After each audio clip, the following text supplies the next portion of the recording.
La unión entre el Consejo de Capitanes Guaraníes de Chuquisaca y la Fundación Treveris, con el apoyo de AECID, a través de Interred y Miserior, presentan Historias de Vida de Jóvenes Guaraníes.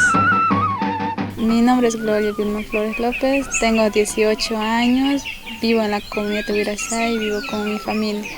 Nosotros en nuestra comunidad es sembrar lo que son entre las cumanditas, o sea, para comer, ¿no? Es lo que sembramos aquí, la cumanda, el zapallo, la yuca. Eso es lo que nosotros hacemos en nuestra comunidad. También ayudamos a nuestros padres, a nuestras mamás.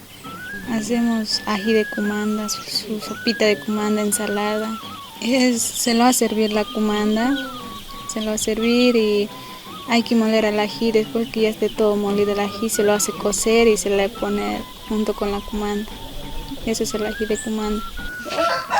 Bueno, nosotros como jóvenes guaraníes, nosotros ayudamos a nuestra comunidad. Claro, cuando nuestra comunidad necesita apoyo, claro, siempre estamos poniendo por media tacita de cualquier cosita. Podría ser cumanda, podría ser arroz o podría ser fideos.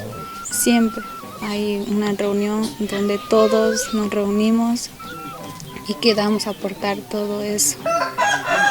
Bueno, lo que nosotros hacemos siempre donde nosotros hacíamos en nuestra escuela o con la comunidad es reunirse y llamar a todas las gentes que se vengan a agarrar un poco de comida.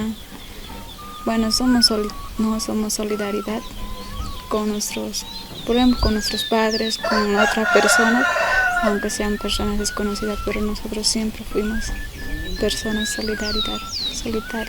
Nuestra solidaridad como jóvenes y seguir siempre con eso hasta que seamos mayores, seguir con nuestro respeto, con nuestra solidaridad.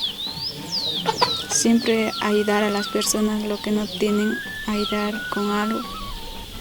Me puede ayudar bastante. O sea, uno cuando no sabe o no puede hacer nada, uno con nuestro